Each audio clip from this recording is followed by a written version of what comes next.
Most people misunderstand how growth works. They believe goals pull them upward. Set a bigger goal, dream bigger, visualize more, and somehow life improves.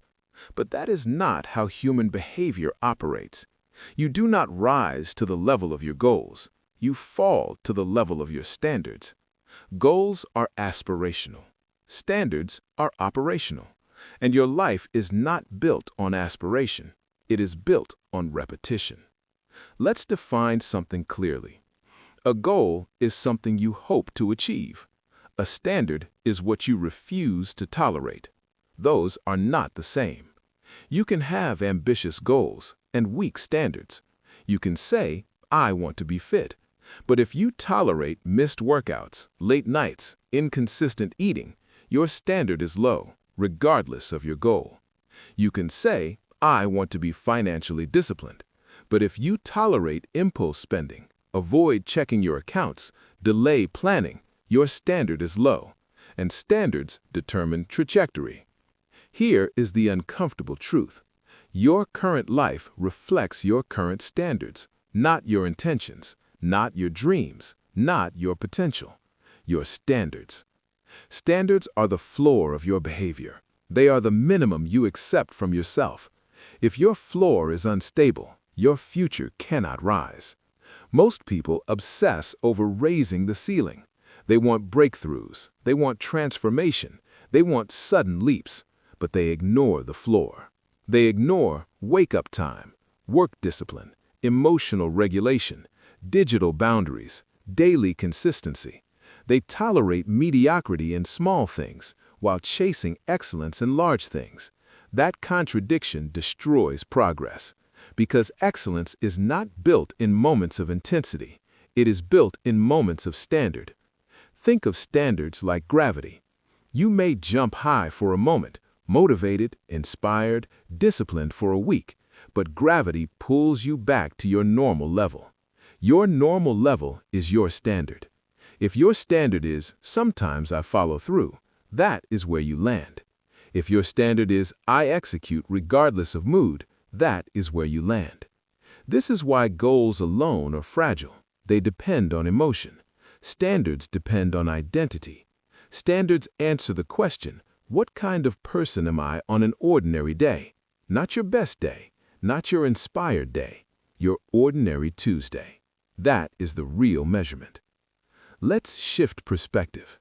Instead of asking, what goal do I want to achieve? Ask, what behavior do I refuse to accept from myself anymore? That question changes everything. Because now you're not chasing, you're upgrading, you're raising the minimum. For example, you don't need a goal to wake up early. You need a standard that says, I do not negotiate with my alarm.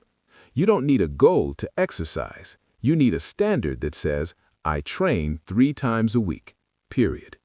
You don't need a goal to be focused. You need a standard that says, when I work without distraction.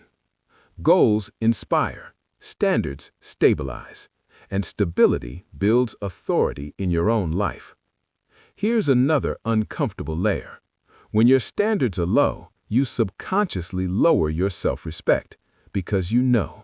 You know when you tolerated something weak. You know when you compromised unnecessarily. You know when you let yourself slide. And every compromise becomes evidence. Evidence shapes identity. If you repeatedly accept low standards, your brain records, this is who we are. That becomes dangerous, because identity is self-reinforcing. So how do you change this? Not by setting bigger goals, by defining non-negotiables. 3 is enough, not 10, not 20. 3 minimum standards that define you. For example, I wake up at a fixed time. I complete my priority task daily. I train my body weekly.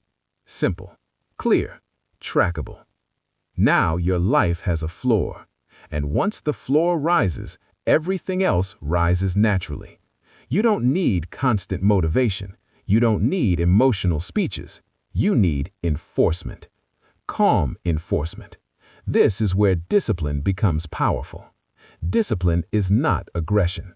It is the refusal to lower your standard, quietly, consistently, without drama. Over time, something shifts. You stop chasing intensity. You stop relying on inspiration. You operate from baseline strength. And that baseline strength compounds. You don't rise to goals. You fall to standards.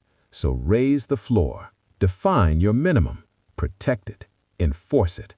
Execute it on ordinary days. That is how lives change. Not in leaps, but in lifted floors. Reset. Build. Execute.